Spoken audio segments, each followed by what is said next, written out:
Have you ever witnessed a father and his son, a brother, drive away laughing after abandoning their own daughter, sister in a foreign country, taking her passport and credit cards because she dared to talk back at dinner?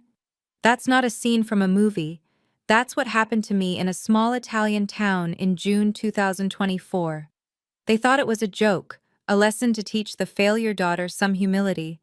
They expected me to come crawling back within days, begging for forgiveness and a plane ticket home. I didn't. Instead, I made a single phone call that changed everything. 1 month later, my father tracked me down in Greece, desperate to reconnect. Not out of love, but because he suddenly needed something from me. And when he found me, I was no longer the woman he left behind. I was someone he didn't recognize, someone he couldn't control. Someone who had built a life so far beyond his understanding that when the truth came out in front of 800 people at an international summit in Vienna, he could only sit there in shock. My name is Fiona Hudson. I'm 29 years old, and this is the story of how being abandoned became the best thing that ever happened to me, and the worst decision my family ever made. If you're watching this, please subscribe and let me know where you are watching from.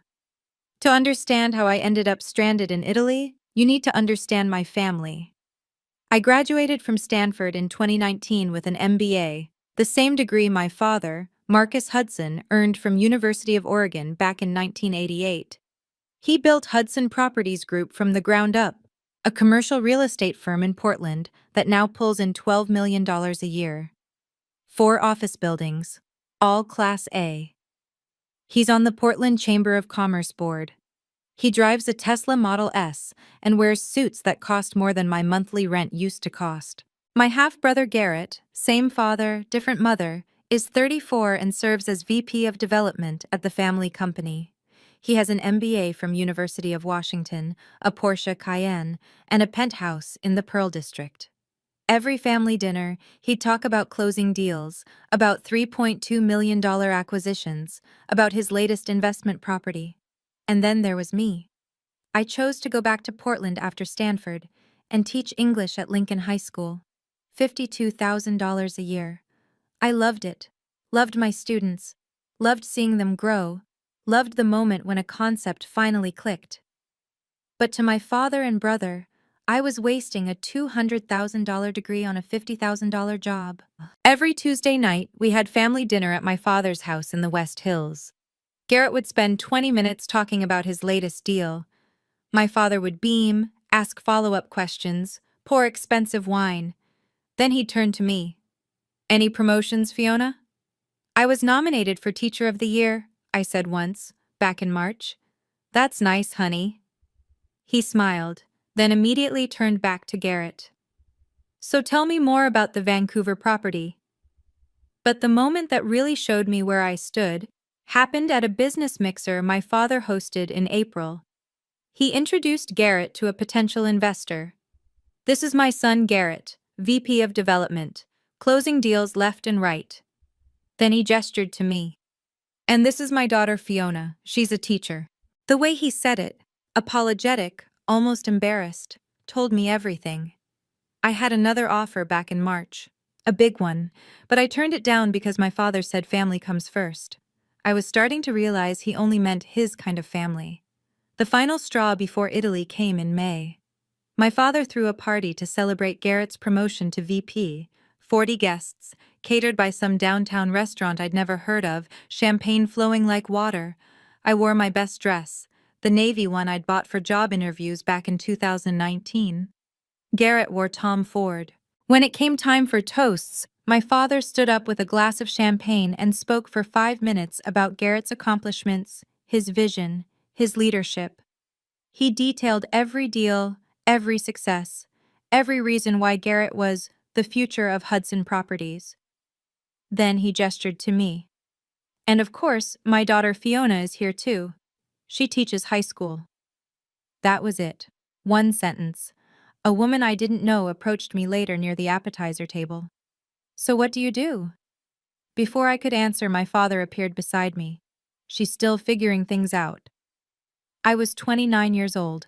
I'd been teaching for 7 years. I had a master's degree in education on top of my MBA, but to him, I was still figuring things out. Garrett made it worse. He clinked his glass and announced to a group of guests, "We tried to get Fiona into the family business, but she wanted to make a difference." He used air quotes. People laughed politely. I went home early that night. 2 weeks later, my father announced we were taking a family trip to Italy in June. "Bonding time," he said. "Maybe Fiona will finally see what success looks like." I almost said no. But part of me, the part that still wanted his approval, thought maybe this trip would be different. Maybe away from work and Portland and all the pressure, we could just be a family. I was wrong. Around that same time, I received an email from Dr. Elena Moretti, someone I'd met at an education conference in 2022. The subject line read, "Follow up on March offer." I marked it unread. I'd deal with it after Italy. We arrived in Montepulciano, Tuscany on June 18th. My father had rented a villa for $8,000 a week, stone walls, vineyard views, a pool that overlooked rolling hills. It should have been beautiful. Instead, it became a week of humiliation. Garrett rented a Ferrari for the week and spent the first 2 days taking photos of it for Instagram. "Living the dream," he captioned one post, then turned to me. "Want me to Photoshop you into a Prius?" My father laughed. On the 19th, we drove to a restaurant called La Grata for dinner. My father had invited 6 relatives from Florence, distant cousins I'd met maybe twice in my life. The kind of dinner where everyone's trying to impress everyone else. Halfway through the meal, my father launched into what he called Fiona's funny story. "So my daughter here," he said, loud enough for the entire table to hear, "turned down a real job after Stanford to teach grammar to teenagers. Can you imagine?" The relatives laughed politely. One of them, a woman named Sophia, tried to be kind. "Do you enjoy teaching, Fiona?" Before I could answer, Garrett cut in. "She enjoys summer vacations." More laughter. I set down my fork and knife, the clink against the plate louder than I intended. I looked directly at my father. "Can I talk to you outside?" He smiled, that indulgent smile adults give children when they're being dramatic. "Here we go." The lecture. But I stood up anyway. "Outside, now." He sighed, dabbed his mouth with his napkin, and followed me out to the terrace. Behind me, I heard Garrett mutter, "She's so sensitive." The terrace overlooked the valley, the sun setting behind distant hills. It should have been peaceful. Instead, I was about to have the conversation that would change everything. "Dad, I need you to stop making jokes about my career in front of people." He leaned against the stone railing, his expression patient, too patient. "Honey, we're just teasing. You're too sensitive." It's not teasing when it's every single dinner for 7 years. The terrace door opened. Garrett stepped out, hands in his pockets. "Oh, come on, Fiona. Grow up. If you can't handle a joke, maybe you should have stayed home." I turned to him. "I'm asking for basic respect." My father's voice went cold. "Respect is earned. When you do something worth respecting, we'll respect it." The words hit like a slap. "I did," I said quietly. "And you never noticed." My father straightened. "Like what?" I could have told him then. About Dr. Moretti. About the offer I'd turned down in March because he'd said family comes first. About the project that could have changed my entire career. But I didn't. Because I realized, standing there on that terrace with the Tuscan sunset behind us, that nothing I said would matter. He'd already decided who I was, what I was worth. "Forget it," I said, and walked back inside. My father called after me. "You want respect? Then stop playing victim and start acting like a Hudson." I didn't respond. The rest of dinner was silent. At least, silent for me. My father and Garrett laughed and talked with the relatives as if nothing had happened. I pushed food around my plate and counted the minutes until we could leave. On the drive back to the villa, Garrett turned around from the passenger seat. "You really need to lighten up, Fiona. We're on vacation." I stared out the window at the dark hills and said nothing. I didn't know it then, but that conversation had set something in motion. Something that would cost them far more than they ever imagined. I didn't hear the conversation that happened that night, but my father told me about it later, much later, after everything fell apart. After I'd gone to bed, Marcus and Garrett sat on the villa's terrace with a bottle of Brunello. "She needs to learn humility," my father said. Garrett swirled his wine. "She's always been like this, thinks she's better than us because she helps people. Maybe we've been too easy on her." "What are you thinking?" My father was quiet for a moment. Then, "Tomorrow, we're driving to Siena. What if we left her in town? No phone, no cards. Let her figure it out for a few hours. She'll panic, call us crying, and finally appreciate what we do for her." Garrett laughed. "That's harsh, Dad." "Sometimes harsh is necessary. One night alone will teach her more than any lecture I could give." "You really think she'll learn?" "She'll learn that the world isn't as easy as she thinks. That maybe a stable job and family support matter more than her pride." They clinked glasses. The next morning, June 21st, my father knocked on my door at 9. "We're driving to Siena. Want to come?" I was tired of the tension, tired of being the joke. "I think I'll stay and explore Montepulciano." "Perfect," he said, smiling. "Meet us at Piazza Grande at 6 p.m. We'll grab dinner." "Okay." "Don't be late," Garrett added from the hallway. At 11, I walked into town. The streets were narrow and cobblestoned, lined with shops selling wine and ceramics. I stopped at a small cafe, ordered a cappuccino, and left my bag in the car, my passport, credit cards, phone, everything, because I was only going to be gone 20 minutes. When I came back out, the car was gone. I called my father, no answer. I texted Garrett. His response came 5 minutes later. "Dad says you need some time to think. We'll pick you up when you're ready to apologize. Ciao." Then, another text. "Let's see how far that teaching salary gets you in Italy. Maybe you'll finally understand what real pressure feels like."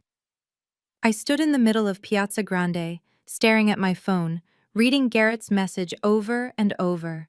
They'd taken my passport, my credit cards, everything. I checked my wallet, 40 euros in cash. That was it. I called my father 3 more times, straight to voicemail. I sent him a text. "Dad, this isn't funny. I need my passport." No response. For about 10 minutes, I felt the panic they wanted me to feel. The helplessness. The fear of being stranded in a foreign country with no way home. And then something shifted. I sat down on a bench near the fountain and opened my laptop. Thank God I'd brought it, planning to do some lesson prep for the fall semester.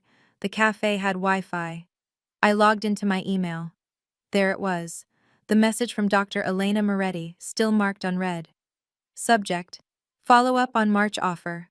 I opened it. "Fiona, I hope this message finds you well. I wanted to follow up on our conversation in March regarding the Pan-European Bilingual Education Initiative. I understand you declined due to family commitments, but I want you to know the offer still stands. We're looking for a lead curriculum architect for our 12-school network across Greece, Austria, and Germany. The contract is $240,000 over 18 months, with the possibility of extension. If you're interested, the position needs to be filled by June 30th. Please let me know. Best, Elena." June 30th. That was 9 days away.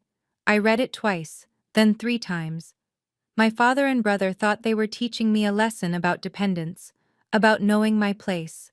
Instead, they'd just freed me from the only thing holding me back. Them. I hit reply.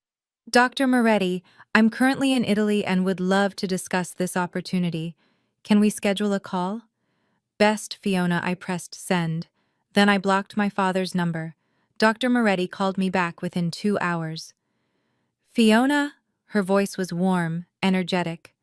"I'm so glad you reached out. Where are you?" "Montepulciano. Long story. I'm in Rome for a conference until tomorrow. Can you get to Rome? I'll cover your travel."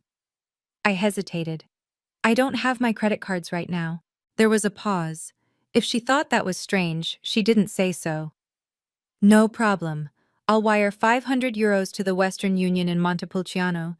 You can pick it up this afternoon and take the bus tomorrow morning. We need to move quickly if you're interested. I'm interested. Good. Let me tell you about the project. For the next 20 minutes, she explained.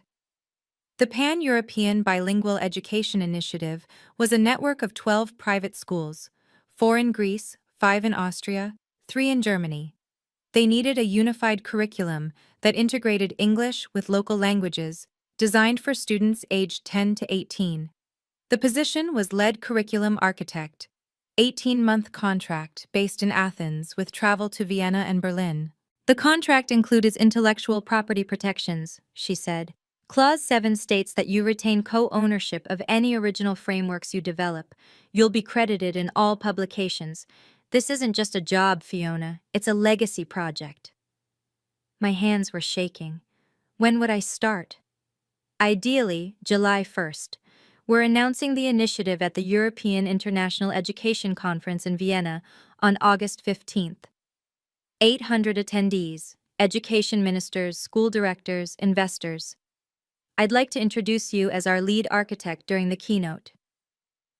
800 people? It's the biggest education summit in Europe, held at Hofburg Palace. If you're going to launch a career in international education, this is the stage to do it. I thought about my father, about Garrett, about 7 years of being told I wasn't good enough. I'll be there, I said. Excellent. I'll email the contract tonight. Review Clause 7 carefully. It's important. If you can sign by June 25th, we'll have time to prepare everything for Vienna. We hung up. I sat on that bench for another hour, watching tourists take photos of the tower, watching the sun move across the plaza. My father still hadn't called back. I didn't care anymore. I picked up the €500 from Western Union at 4 p.m. The next morning, June 22nd, I took a bus to Rome. 3 hours through the Tuscan countryside, my laptop bag on my lap, everything I owned in the world reduced to what I could carry. Dr. Moretti met me at the Rome Marriott at 10 a.m. She was 52, sharp-eyed, with silver hair pulled back in a bun. She hugged me like we were old friends. "You look exhausted," she said. "It's been a long couple of days." "Well, let's make them worth it." She handed me the contract. 18 pages. I read every word. The compensation, $240,000, paid monthly over 18 months. The role, lead curriculum architect, responsible for framework design, teacher training protocols, and assessment metrics. The location, Athens, with a company apartment overlooking the Aegean and a workspace at their office in Syntagma Square. Then I got to Clause 7. The lead curriculum architect retains co-ownership of all original pedagogical frameworks developed during this contract period. The architect will be credited as primary author in all publications, presentations, and promotional materials. This clause is non-negotiable and survives termination of this agreement. "You'll notice we're serious about attribution," Dr. Moretti said. "Too many organizations exploit their consultants. We don't. Your work is your work." I signed electronically. "Welcome to the team," she said. Now, about Vienna. The EIEC Summit is August 15th, 9 a.m. keynote at Hofburg Palace. I'll introduce you, and we'll project your contract on screen during my remarks. Clause 7, your name, your role. Transparency is part of our brand. You're going to show my contract publicly? Just the key terms. We want attendees to see that we value our people. Is that all right? I thought about my father's face when he found out. "That's perfect," I said. Before I left Montepulciano, I sent my father one final text. "I'm safe. I'm in Rome. I'm not coming back to Portland. Don't look for me." Then I blocked his number. His last message, delivered seconds before the block took effect. "You're being dramatic. Call me when you grow up." I know some of you watching have been in a similar place, stuck between family expectations and your own dreams. If this story resonates, please hit the like button and leave a comment telling me, have you ever had to choose yourself over family approval? What happened? I read every comment, and your stories inspire me to keep sharing mine. Now, let me tell you what happened next in Athens. I arrived in Athens on June 25th. Dr. Moretti picked me up at the airport herself, driving a small Fiat through streets crowded with motorcycles and tourists. She took me directly to my apartment, a two-bedroom place in Glyfada, 10 minutes from the beach, with a balcony overlooking the Aegean Sea. The furniture was simple but new. There were fresh flowers on the kitchen counter. "It's beautiful," I said. "You'll be working hard. You should have a place that feels like home." The office was in Syntagma Square, a 10-minute metro ride from my apartment. The team was small, 8 people total, 3 curriculum designers, 2 language specialists, an assessment expert, a project manager, and Dr. Moretti. On my first day, a man about my age approached my desk. He was tall, with dark blonde hair and an easy smile. "You must be the Stanford genius Elena keeps talking about," he said, extending his hand. "Lucas Brennan, EdTech consultant. I'm based in Vienna, but I'm here for the summer helping with the rollout." "Fiona Hudson, and I'm not a genius. Elena says you designed a bilingual cognitive development framework that got published in 3 journals. That sounds like genius to me." I felt my face flush. That was my Stanford thesis. "See? Genius," he grinned. "Welcome to the team. Fair warning, we work like crazy, but Elena buys good coffee and we get Fridays off in August." For the next month, I worked harder than I'd ever worked in my life. 10-hour days designing curriculum frameworks, meeting with pilot schools in Athens and Thessaloniki, revising assessment protocols. But it was different from teaching. I wasn't just helping 25 students at a time. I was building something that would reach 12,000 students across 3 countries. One afternoon in mid-July, Lucas leaned over my desk. "You know what Elena told me about the EIEC summit?" "What?" "Last year, they announced a €50 million education fund. This year, they're announcing your curriculum. That's the same level of importance." I stared at him. "That's terrifying." "That's validation," he said. "Own it." On July 10th, my mother called. Margaret Hudson, my mom, had divorced my father back in 2015, but they'd stayed on speaking terms for my sake. She was the only family member whose calls I still answered. "Fiona, honey, your father is losing his mind." I was sitting on my balcony in Athens, watching the sunset over the water. "Good. He hired a private investigator to find you." I sat up straight. "He what?" "He's frantic. He says he's worried about you, but Garrett told me the truth about what they did in Italy. Fiona, I'm so sorry. I had no idea." "It's not your fault, Mom." "Do you want me to tell him where you are?" "No, not yet. I need time." "He's planning to fly to Europe next week. He thinks you're still in Italy." "Let him look." 5 days later, Marcus found my new phone number.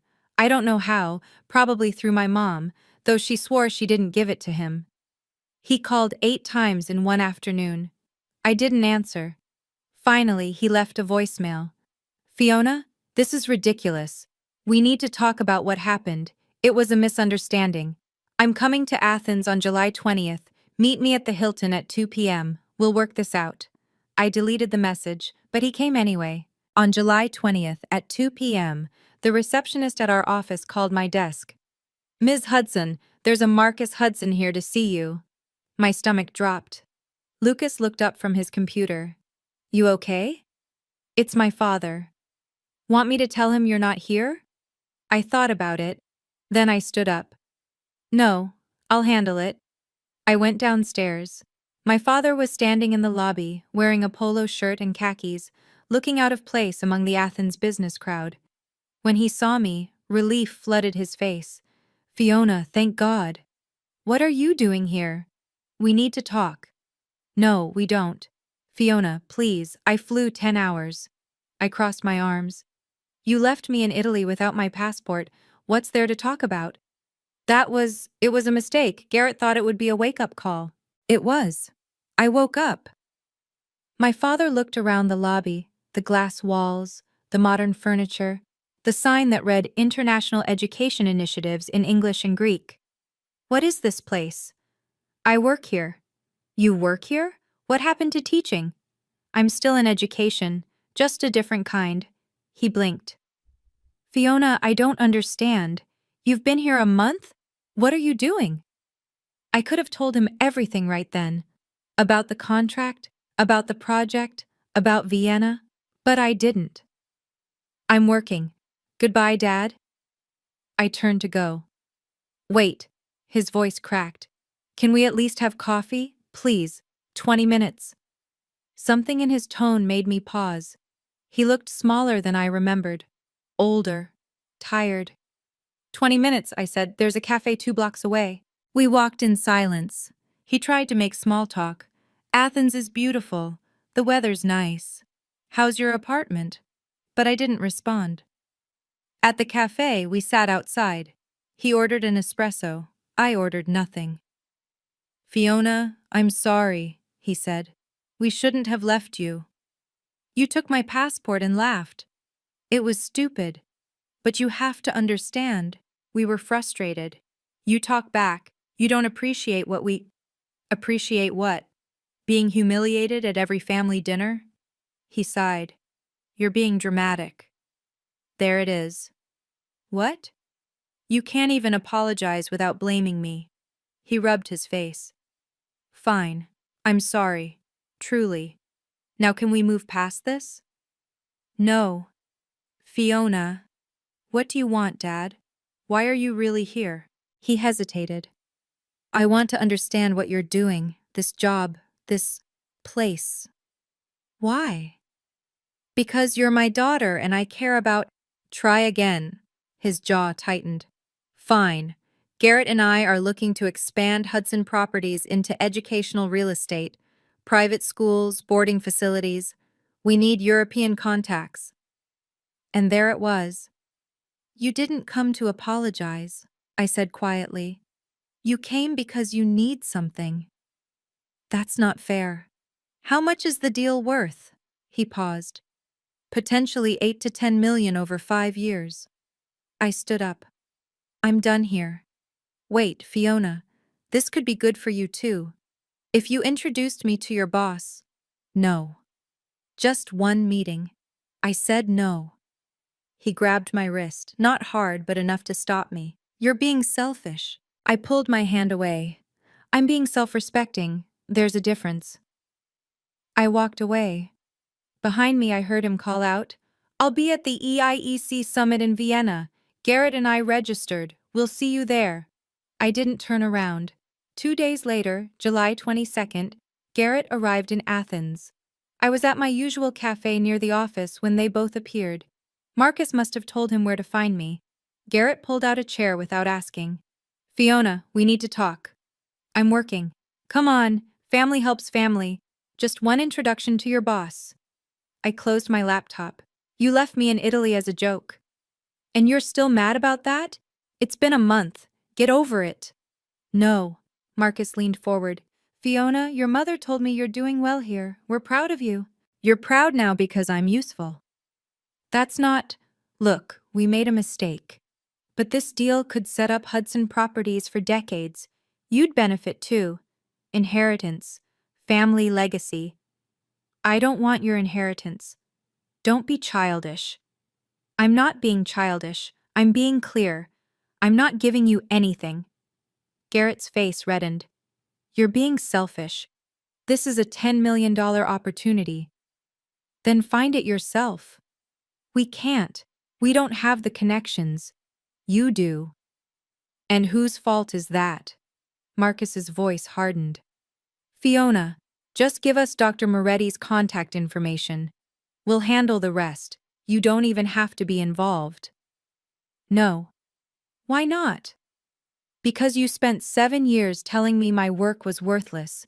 Now you want me to hand you my connections? Unbelievable. That's not what we... Yes, it is. I stood up. And if you contact Dr. Moretti directly, I'll tell her exactly why you're really interested. I'll tell her about Italy. I'll tell her everything. Garrett stood too. You can't hide behind your boss forever, Fiona. We're family. We'll always find a way in. Try it, I said. See what happens. Marcus grabbed my arm again. We'll be at the Vienna summit. We're registered as guests. We'll introduce ourselves to everyone there. You can't stop us. I pulled away. Watch me. I left them at the cafe. When I got back to the office, I forwarded their threats to Dr. Moretti with a simple note. FYI, my father and brother may try to approach you in Vienna. They're looking for business connections, not education. Thought you should know. She replied within minutes. Noted, I'll handle it. Focus on your presentation. The pressure didn't stop. Over the next week, Marcus and Garrett stayed in Athens. They'd somehow found out which cafe I went to in the mornings, which route I took to work. They were waiting for me everywhere. On July 25th, Garrett cornered me outside my apartment building. Fiona, be reasonable. We're not asking for much, just an introduction. I already said no. Dad's willing to cut you in, 5% of any deal that comes through your connection. I don't want your money. Then what do you want? I want you to leave me alone. He stepped closer. You know what your problem is? You think you're better than us. You think because you help people that you're morally superior, but you're not. You're just broke and bitter. I'm neither of those things. Really? Because from where I'm standing, you're a high school teacher who got lucky with a temp job. This won't last, Fiona. And when it's over, you'll come crawling back to Portland and we'll remember this. Is that a threat? It's reality. I looked him in the eye. I'm not the person you left in Italy anymore, Garrett. I'm not afraid of you, and I'm not coming back. We'll see. That evening, Marcus sent me an email. The subject line, final offer. Fiona, I understand you're angry, but anger is a luxury we can't afford. The Vienna summit is in 3 weeks. Garrett and I will be there. We're going to network with or without your help, but it would be easier and better for everyone if you cooperated. Think about it. This is family. Dad. I didn't respond. Instead, I opened my calendar and marked August 15th in red. 3 weeks until Vienna. 3 weeks until they saw exactly who I'd become. On August 1st, I flew to Vienna. The EIEC summit was 2 weeks away, and Dr. Moretti wanted me there early to prepare. She'd booked me a room at a small hotel near Stephansplatz, walking distance from Hofburg Palace. The first morning, she took me to see the venue. Hofburg Palace is massive. White stone, gold accents, the kind of building that makes you feel small just standing in front of it. Inside, the ballroom where the keynote would take place held 800 seats, all facing a stage with a screen that stretched 20 feet wide. This is where you'll present, Dr. Moretti said. My hands went cold. That's a lot of people. It is, but Fiona, they're here to see innovation, and that's what you've built. What if I mess up? You won't. We'll practice every day until the 15th. She handed me the speaker brief, a 12-page document outlining the keynote schedule. My segment was 15 minutes, 10 minutes for Dr. Moretti's introduction, 5 minutes for my remarks, 10 minutes for Q&A. During my introduction, I'll project your contract on screen, she said. Clause 7, your name, your role. It's part of our transparency initiative. Attendees want to see that we value our people. My father and brother registered as guests, I said quietly. She looked at me. I know. I saw their names on the list. They're going to try to network, to use my connection to you. Let them try. Her voice was steel. Fiona, this is your moment, not theirs. Don't let 2 people make you forget that 800 others are there to see you succeed. That night, I couldn't sleep. I kept imagining my father's face in the audience, kept imagining him standing up during Q&A, saying something that would undermine everything.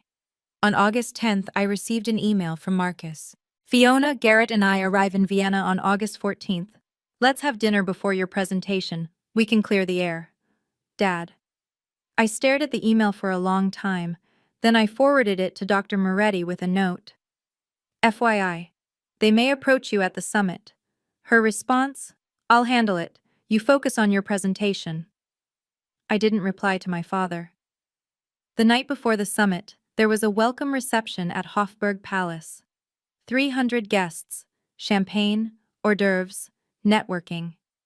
I wore a black dress I'd bought in Athens, simple but professional. I stood near the edge of the room, nursing a glass of sparkling water, watching education ministers and school directors talk in clusters. Then I saw them. Marcus and Garrett, both in expensive suits, walking through the crowd like they owned the place. My father wore his Chamber of Commerce smile. Garrett had his phone out, taking photos. They saw me at the same time I saw them. Marcus's face lit up. He walked straight over, Garrett behind him. "There's my daughter," he said, loud enough that people turned to look. "The curriculum expert." A woman standing nearby, a school director from Munich, smiled at me. "You're presenting tomorrow?" Before I could answer, Marcus jumped in. "She is. We're so proud. I'm Marcus Hudson, her father. Real estate development, Portland, Oregon." He extended his hand. The director shook it politely. Garrett was already handing out business cards. "Hudson Properties Group. We're exploring educational real estate in Europe. We should talk." I felt my face burn. "Dad, can I talk to you for a second?" "What?" "I'm networking." He turned back to the director. "My daughter's brilliant. Stanford MBA.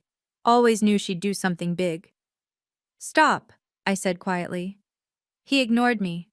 "We're expanding into the education sector. If you're looking for development partners, Dad." He finally looked at me.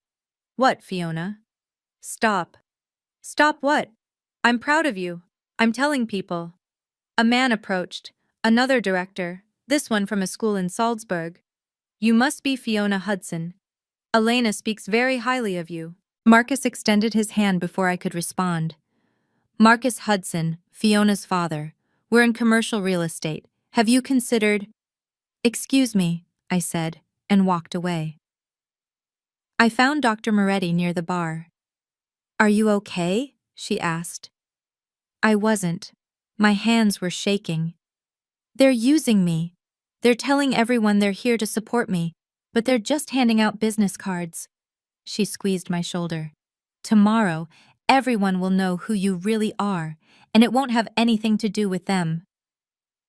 I wanted to believe her. August 15th, 9 a.m. I stood backstage at Hofburg Palace, listening to the hum of 800 people taking their seats in the ballroom. Lucas had flown in from Athens to support me. He stood beside me now, hands in his pockets.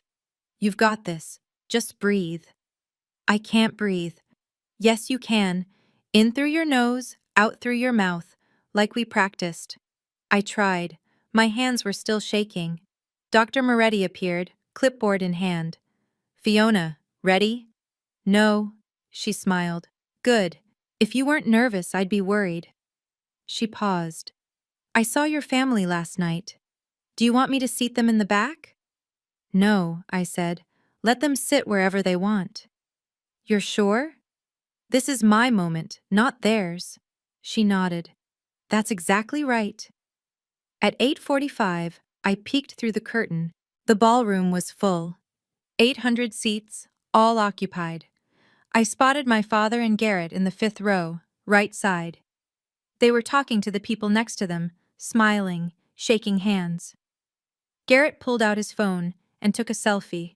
I watched him type a caption. "Supporting my sister at her big presentation. Hatch, proud brother." I felt sick. Dr. Moretti touched my shoulder. "Fiona." I added a slide to my introduction. "I want to show your contract. The full Clause 7 section. Is that all right?" "You're going to show the contract on screen?" "Yes. With your signature, your terms, your value. It's part of our transparency message. We want attendees to see how we treat our people." I thought about my father, about 7 years of being told I wasn't good enough. "Show it," I said. At 9 a.m., the lights dimmed. The MC's voice echoed through the ballroom. Ladies and gentlemen, please welcome Dr. Elena Moretti, Director of International Education Initiatives. 800 people applauded. Dr. Moretti walked onto the stage, and my life changed forever. Dr. Moretti stood at the podium, calm and confident. Good morning. Thank you for being here. Today, we're unveiling something extraordinary, the Pan-European Bilingual Education Initiative. The screen behind her lit up with a map of Europe, 12 schools marked in red across Greece, Austria, and Germany. This network represents a new model for bilingual education, but a project of this scale requires more than good intentions. It requires expertise, vision, someone who understands not just theory, but practice. She clicked to the next slide. My face appeared on the screen, a professional photo I'd taken in Athens. Below it, lead curriculum architect, Fiona Hudson. After a global search, Dr. Moretti continued, we found her. Fiona Hudson, Stanford MBA, 7 years of secondary education experience in Portland, Oregon. An expert in bilingual cognitive development whose thesis was published in 3 academic journals. I watched from backstage. In the 5th row, my father sat up straighter. Garrett's smile faded. Dr. Moretti clicked again. The screen now showed my contract, not the whole thing, just the key section. Fiona joined us in June 2024 under an 18-month consulting contract valued at $240,000. I heard a murmur ripple through the audience. The camera zoomed in on Clause 7. The lead curriculum architect retains co-ownership of all original pedagogical frameworks developed during this contract period. The architect will be credited as primary author in all publications, presentations, and promotional materials. Clause 7, Dr. Moretti said, ensures that Fiona's work remains her work, because we believe that when you value people, you create something that lasts. Another click. The screen showed an email, my acceptance, dated June 21st. Fiona turned down this role once before, in March, because she prioritized family commitments. In June, she chose herself. And in doing so, she chose 12,000 students across Europe. The audience applauded. Dr. Moretti looked toward the wings. Ladies and gentlemen, please welcome Fiona Hudson. I walked onto the stage. The applause grew louder. I looked out at the audience. 800 faces, lights, cameras. And in the 5th row, my father and Garrett frozen in their seats. Marcus's face had gone pale. Garrett's mouth hung open. They'd come here to use my connections.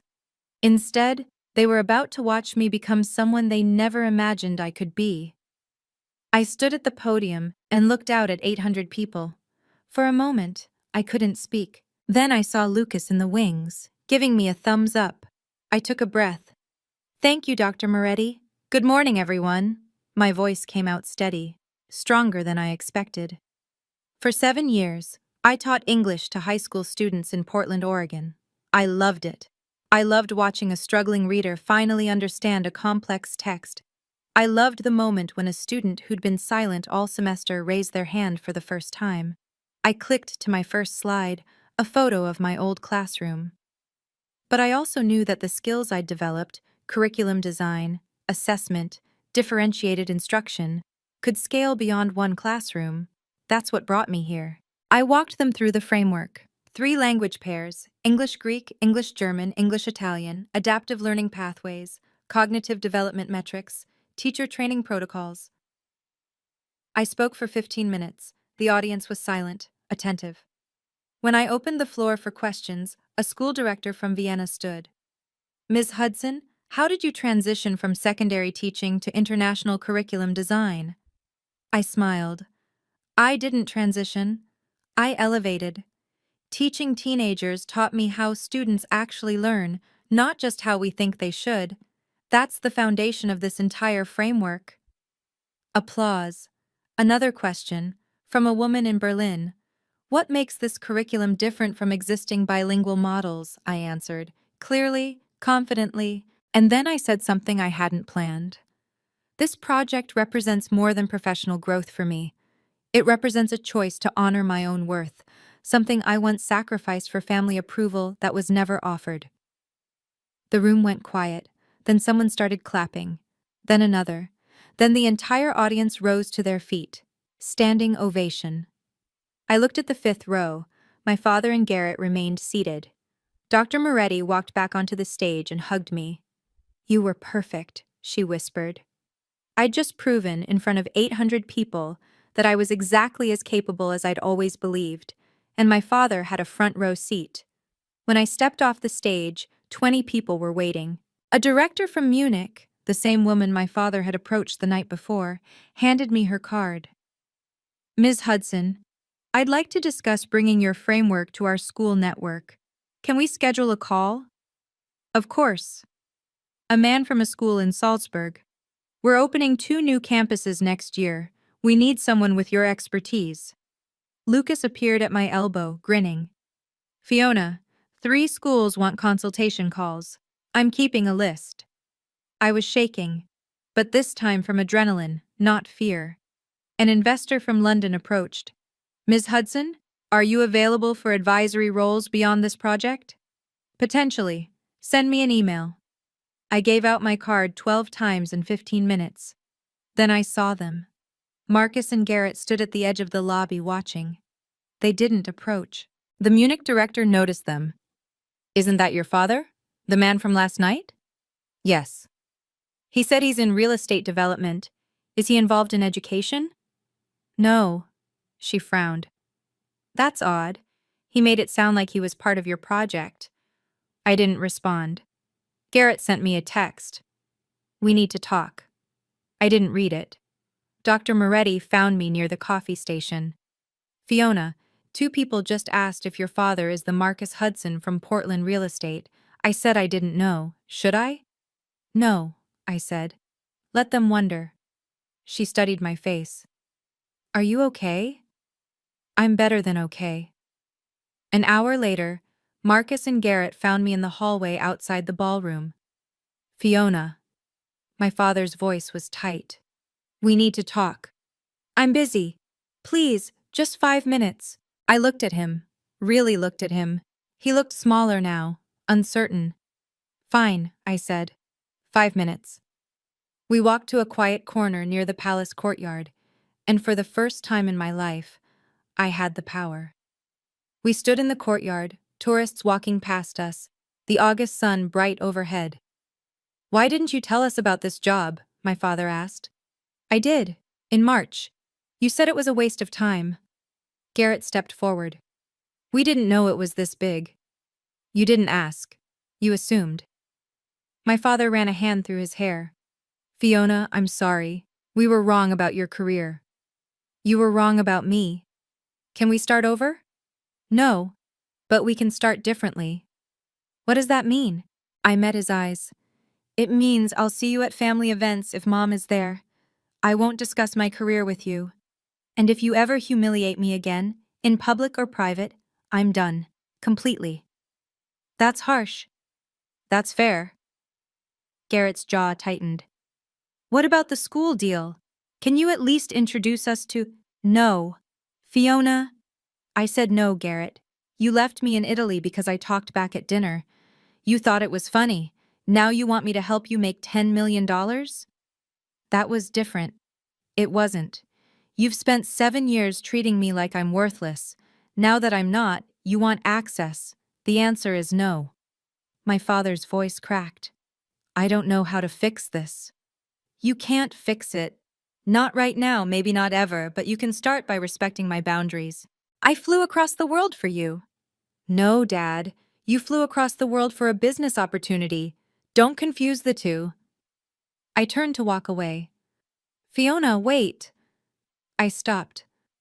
"I'm proud of you," he said quietly. "I should have said that 7 years ago. I'm saying it now." I looked back at him. He looked old, tired, genuine maybe, for the first time in years. "Thank you," I said. "But I don't need your pride anymore, Dad. I needed your respect 7 years ago. Now I have my own." I walked away. This time, he didn't follow. If you've made it this far, thank you for listening. I know this story is long, but I wanted to share every detail because so many of you have asked. How do you set boundaries with family? This is how. It's not easy, and it's not always clean, but it's necessary. If this resonates, please subscribe and share this video with someone who needs to hear it. Now, let me tell you what happened after Vienna. The fallout started within 48 hours. On August 16th, my father had a meeting scheduled with the director from Munich, the one he'd approached at the reception. She canceled via email that morning. Mr. Hudson, after speaking with colleagues at the summit, we've decided to pause our discussions regarding educational real estate partnerships. We prioritize working with partners who demonstrate strong family values and integrity. Best regards. My father called me. I didn't answer. He left a voicemail. Fiona, did you say something to these people? 3 schools just canceled meetings. This is my livelihood. I texted back. I didn't have to say anything. People talk. This isn't fair. Neither was Italy. On August 18th, Garrett called. His voice was tight with anger. What did you tell them? I told them nothing. Then why are they ghosting us? Maybe because you introduced yourselves as my family, then they watched me talk about choosing my own worth over family approval. People aren't stupid, Garrett. That was a month ago. And you never apologized. Actions have consequences. You're destroying our business. No, you did that when you left me in Montepulciano. He hung up. 2 days later, my father received an email from the Pan-European School Network Coordinator. Mr. Hudson, we've heard from multiple attendees about an incident in Italy involving your daughter. We don't partner with individuals or firms whose family dynamics suggest instability or poor judgment. We wish you well in your future endeavors. Hudson Properties lost 2 potential consulting contracts, combined value of approximately $4 million. They had to cancel a planned business trip to Berlin. My father sent me one more text. Are you happy now? I didn't respond. But yes, I was. Not because they lost money, but because for the first time in my life, my choices had consequences for them, not just for me. On August 20th, I received an email from Garrett. The subject line, Formal Apology to Fiona Hudson. It was CC'd to Dr. Moretti and my mother. Dr. Moretti and Fiona, I want to formally apologize for my behavior in June 2024. My father and I made a serious error in judgment by leaving Fiona in Montepulciano, Italy, without her belongings. It was disrespectful, dangerous, and inexcusable. Fiona, you deserved better from your family. I'm sorry. Sincerely, Garrett Hudson. I stared at the email for a long time. I forwarded it to Lucas. Is this real? He called me immediately. He's covering his ass, but it's public, and it's in writing. That counts for something. Should I respond? Only if you want to. I didn't respond. Not yet. 2 days later, my father called. I answered this time. Fiona. His voice sounded exhausted. Garrett sent that email because I told him to. But I want you to know, I'm sorry too. Not because of the business, because you're my daughter, and I failed you. Words aren't enough, Dad. I know. What do you want? I'd been thinking about this since Vienna. I want you and Garrett to donate $10,000 a year to the Lincoln High School Teacher Scholarship Fund, in my name, for 5 years. Silence. That's $50,000 total, he said finally. That's the cost of rebuilding trust. More silence. Okay, he said. I'll do it. I want the first payment made by September 1st. And I want documentation, a letter to the school signed by you and Garrett, stating why you're making the donation. Fiona? Those are my terms. He sighed. Okay. And Dad? If you miss a payment, or if you try to use this donation for publicity, I'm done. Completely. I understand. We hung up. 3 days later, I received an email from Lincoln High School's principal. Fiona, we're honored to announce the Hudson Family Teacher Scholarship, $10,000 annually for 5 years, funded by Marcus and Garrett Hudson in your honor. This will help 2 teachers per year pursue advanced degrees. Thank you for making this happen. I cried when I read it. Not because my father had finally done something right, but because 2 teachers I'd never meet would have opportunities I'd had to fight for alone. On August 25th, my mother called. Fiona, I heard about the scholarship. I'm so proud of you. Thanks, Mom. I also heard about what happened in Vienna. Your father told me everything.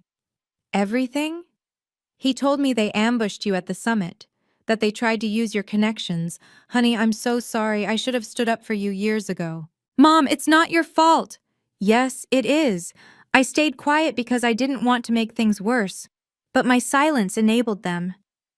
I heard her take a breath.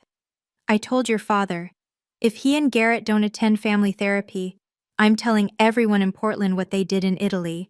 Mom, you don't have to. Yes, I do. They need to face what they did. And if they won't do it privately, I'll make sure they do it publicly. 3 days later, my father called. Your mother gave me an ultimatum, 6 sessions of family therapy, or she goes public with the Italy story. Good. You agree with her?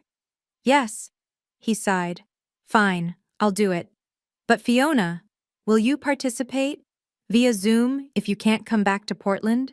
I thought about it. Only if the therapist agrees that the goal is accountability, not reconciliation. What's the difference? Reconciliation assumes we're going back to how things were. We're not. Accountability means you understand why I left. Okay, he said quietly. I'll find a therapist. On September 5th, I joined the first session via Zoom from my apartment in Vienna. The therapist, a woman named Dr. Brennan, started with a simple question. Marcus, Garrett, what do you think you did wrong? Garrett spoke first. We left Fiona in Italy without her belongings. It was a mistake. It wasn't a mistake, I said. It was a choice. You chose to humiliate me. My father looked at the camera. His eyes were red. You're right, he said, and I'm sorry. For the first time in 7 years, I believed him. My mother didn't wait for therapy to finish. On September 10th, she attended a parent meeting at Lincoln High School, a gathering for families whose children had graduated in the past decade. About 30 people. During the open discussion, someone asked, "What's the best lesson you learned from parenting?" My mother stood up. I learned that sometimes the people who need support most are the ones we overlook because they don't fit our definition of success. She told them about me. Not everything. She didn't name my father or Garrett directly, but she told them about a daughter who chose teaching over business, who was mocked by family for years, who was abandoned in a foreign country as punishment for standing up for herself. That daughter, my mother said, is now designing curriculum for 12,000 students across Europe. She's speaking at international summits. She's building a legacy.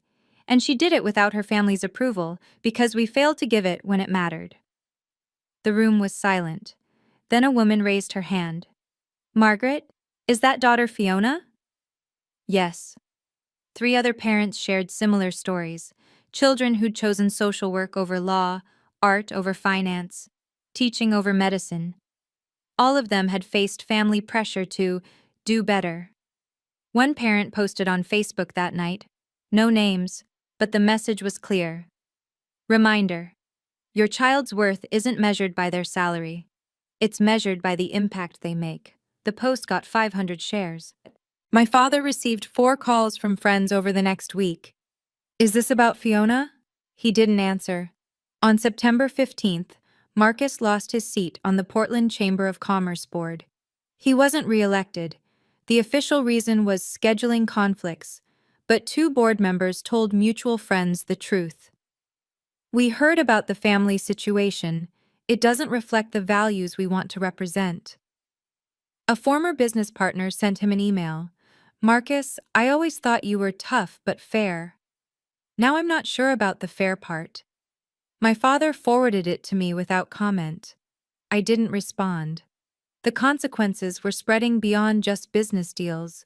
They were reshaping his reputation. On September 20th, I did something I'd been thinking about since Vienna. I started a blog.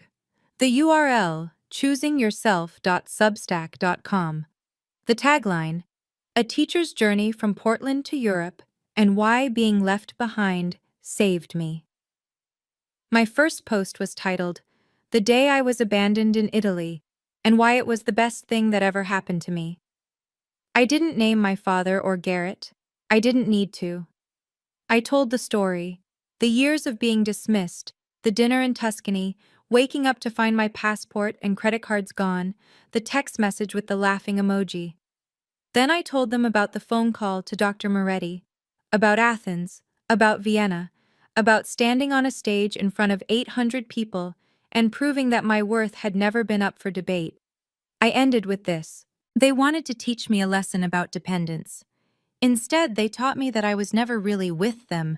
I was always on the periphery, waiting for approval that would never come. Being left behind didn't break me. It freed me. I hit publish at midnight Vienna time. Within 48 hours, the post had 5,000 reads. The comments flooded in. I turned down a PhD program because my parents said teaching was enough. Reading this made me reapply. Thank you. My father hasn't spoken to me in 2 years because I'm a social worker instead of a lawyer. This gave me the courage to stop apologizing. I needed this today. Thank you for sharing. Over the next month, I wrote 4 more posts. Setting boundaries without guilt, when family becomes toxic, the economics of low-status work, and how I negotiated a $240,000 contract. By December, the blog had 50,000 followers. I was invited to speak at 2 teacher conferences, one in Boston, one in Seattle. My father read every post. He sent me a text in October. I read your blog. I understand now. I didn't respond immediately, but I saved the message. On October 1st, Dr. Moretti called me into her office in Athens. Fiona, we need to talk about your contract. My stomach dropped. Is something wrong? The opposite, she smiled. We want to extend 2 more years. Senior curriculum director, $320,000. You'd oversee expansion into Poland and the Czech Republic. 5 more schools. I stared at her. 2 years? You've exceeded every expectation. The schools love your framework. The teachers love your training protocols. We'd be foolish to let you go. Can I think about it? Of course, but Fiona, you belong here. You know that, right? That night, I called my mother. Mom, they offered me 2 more years in Vienna. That's wonderful, honey.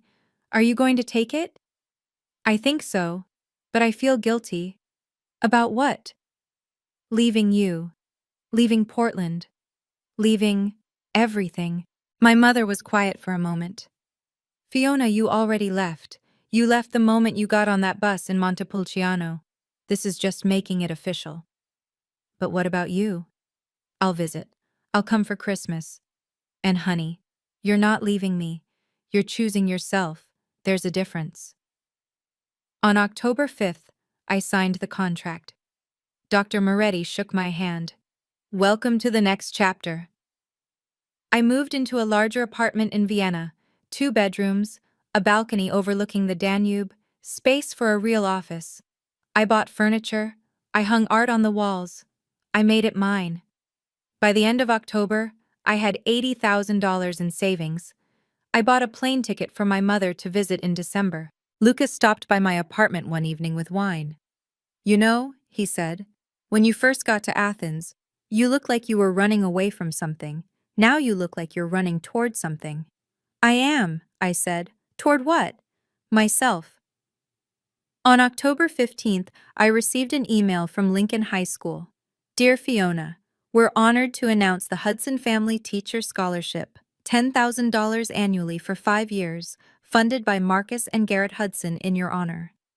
This scholarship will support 2 teachers per year in pursuing advanced degrees in education. The first recipients have been selected: Sarah Mendez, pursuing a master's in special education, and David Park, pursuing a master's in TESOL. Both teachers cited financial barriers as the primary obstacle to continuing their education. Your family's generosity has removed that barrier. Thank you for making this possible. Sincerely, Principal Rebecca Walters. The email was CC'd to my father, Garrett, my mother, and the school board.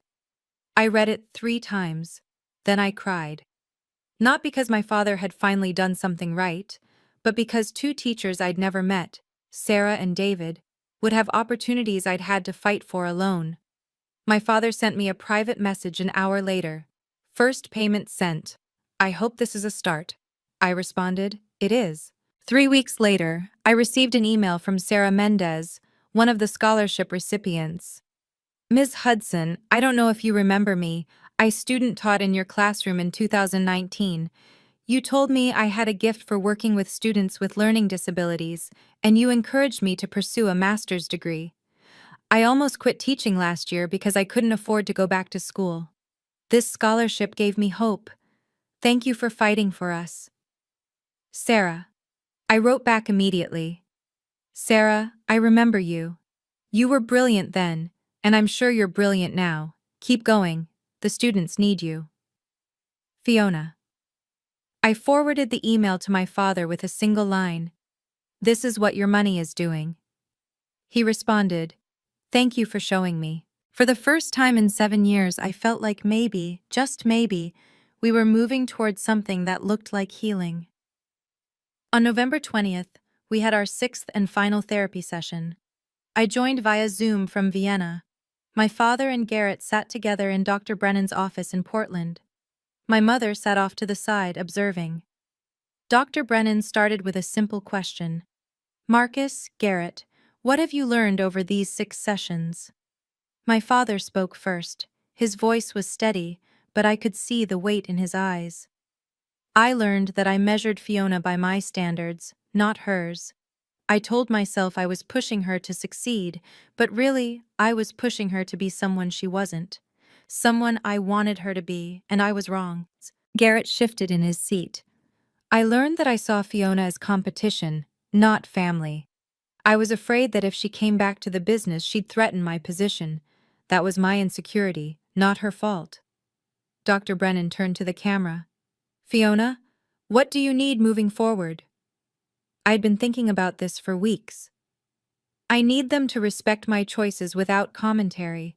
I need them to stop comparing me to Garrett, and I need them to understand that I'm not coming back to Portland. This is my life now.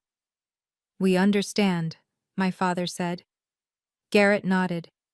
Can we visit you in Vienna? Someday, I said. But not yet. Dr. Brennan made a note. Fiona, is there anything else? Yes. I looked at the camera, at my father's face on the screen. I forgive you, but forgiveness doesn't mean forgetting. It means I'm not carrying your guilt anymore. That's yours to deal with. My father's eyes filled with tears. Thank you for giving us a chance. I'm not giving you a chance, Dad. I'm giving myself one. You're just part of the process. Dr. Brennan closed her notebook. I think that's a good place to end. We said goodbye. When the call ended, I sat on my balcony and watched the lights of Vienna flicker on across the city. I felt lighter than I had in years. Thanksgiving in Vienna felt strange. November 28th. Most Europeans didn't celebrate, but I wanted to mark the day somehow. I invited Dr. Moretti, Lucas, and 4 colleagues from the Athens office to my apartment for dinner. Lucas brought wine. Dr. Moretti made pasta. A European compromise, she said, laughing. A colleague from Athens brought baklava. I roasted a small turkey, American style, and everyone teased me about it. Only Americans roast an entire bird for 6 people, Lucas said. It's tradition, I said. We ate on my balcony, the November air cool but not cold, the Danube glittering below us. Halfway through dinner, Dr. Moretti raised her glass. Fiona, What are you thankful for this year? I thought about June, about Montepulciano, about standing on a stage in Vienna, about everything that had changed. I'm thankful for the people who saw my value when my family didn't, and I'm thankful I finally saw it myself. Lucas raised his glass. To new families. Everyone clinked glasses. My phone buzzed. A text from my mother. Happy Thanksgiving, honey. Your father and Garrett are here. We're eating in silence. I miss you. I smiled and texted back. I miss you too, Mom. Come visit in December. Another text came in. From my father. Happy Thanksgiving. I'm proud of you. I stared at the message for a long time. Then I set my phone down and turned back to my friends. I didn't respond to my father. Not yet, but I saved the message. Later that night, after everyone had gone home, I stood on my balcony and looked out at the city. The lights, the river, the life I'd built. I thought about the girl who'd been left in Italy 5 months ago. She wouldn't recognize me now, and that was exactly the point. My mother arrived in Vienna on December 15th. I picked her up at the airport, and when she walked through the arrivals gate, she looked smaller than I remembered. Older, but when she saw me, her face lit up. Fiona! We hugged for a long time. I drove her to my apartment. She gasped when she saw the view. Honey, this is beautiful. I know. You did this yourself? I did. She set her suitcase down and turned to me, her eyes wet. I'm so sorry I didn't stand up for you sooner. Mom, you're standing up now. That's what matters. We spent 3 days together. I took her to the office, introduced her to Dr. Moretti and Lucas. We walked through Schönbrunn Palace, drank coffee at cafes near Stephansplatz, visited the Christmas markets. On the second night, Dr. Moretti joined us for dinner. She shook my mother's hand warmly. Margaret, your daughter is extraordinary. We're lucky to have her. My mother's eyes filled with tears. I always knew. I just didn't say it enough. On the third day, we sat on my balcony with tea, watching the sun set over the Danube. My mother reached into her purse and pulled out an envelope. Your father asked me to give you this. I opened it. A handwritten letter. Fiona, I can't undo what I did, but I'm trying to be better. I'm attending therapy on my own now, not just the family sessions. I'm learning that I measured my worth by money and status, and I tried to force you into the same mold. That was wrong. I hope someday you'll let me visit Vienna. I'd like to see the life you've built, not to judge it, just to see it. I'm proud of you. I should have said that 7 years ago. Love, Dad. I folded the letter and set it on the table. What are you going to do? My mother asked. I don't know yet, I said. Someday, but not today. She nodded. That's fair. We sat in silence, watching the city lights flicker on. You know what I learned from you? My mother said quietly. What? It's never too late to choose yourself. New Year's Eve in Vienna was loud and bright. I stood on my balcony at midnight watching fireworks explode over the Danube, listening to the city celebrate. Lucas called. Happy New Year! Any resolutions? Just one, I said. Keep choosing myself. The next morning, January 1st, I opened my laptop and started writing a new blog post. The title, 1 year later, What I Learned from Being Abandoned. I wrote for 3 hours, barely stopping. Being left behind taught me something crucial. I was never really with them. I was always on the periphery, waiting for approval that would never come. My father and brother didn't abandon me in Italy. They revealed what had always been true. I was never part of their vision of success. I was a disappointment they tolerated. But here's what they didn't understand. The best revenge isn't revenge. It's building a life so fulfilling that their opinions become irrelevant. I didn't lose my family in Italy. I found myself. And in finding myself, I found something better. People who valued me for who I am, not who they wanted me to be. A career that challenges me. A city that feels like home. A future I'm excited about. If you're reading this and you're stuck between family approval and your own worth, here's what I learned. Choose yourself. Every time. Without apology. They'll call you selfish. They'll call you ungrateful. They'll tell you you're making a mistake. Let them.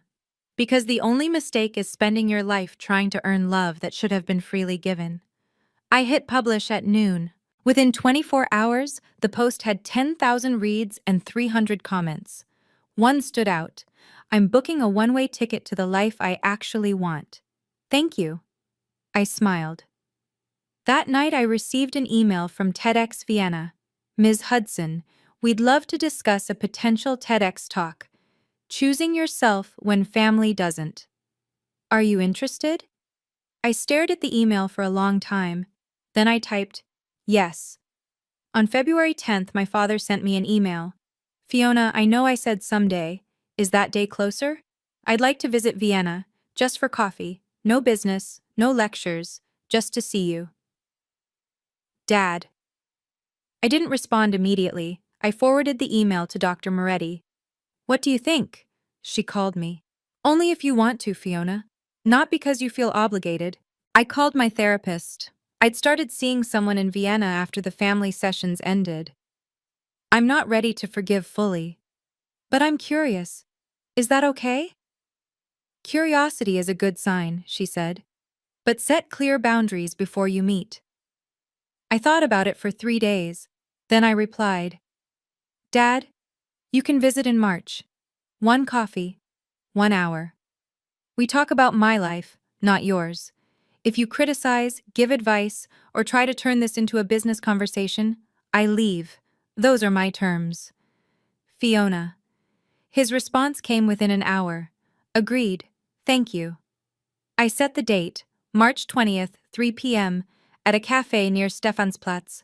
60 minutes. I told Lucas about it over lunch. Are you nervous? He asked. Yes. Do you think he's changed? I don't know, but I'm not the same person he left in Italy, so even if he hasn't changed, it doesn't matter. I'm not going back to who I was. Good. The weeks leading up to March 20th felt long. I kept imagining the conversation, what he'd say, what I'd say, whether it would end in reconciliation or another boundary. But I also realized something. I didn't need it to go well. I'd already built a life I loved. My father's approval, or lack of it, couldn't take that away. On March 19th, the night before our meeting, I wrote in my journal, tomorrow, I'm meeting my father. Not because I need him, but because I'm finally strong enough to face him without losing myself. That's the difference. March 1st, 2025. I sat in my office in Vienna, reviewing the latest progress reports from our schools in Poland and the Czech Republic. Dr. Moretti knocked on my door. Fiona, we're expanding again. 5 more schools, Poland and Czech Republic. Are you in? I didn't hesitate. I'm in.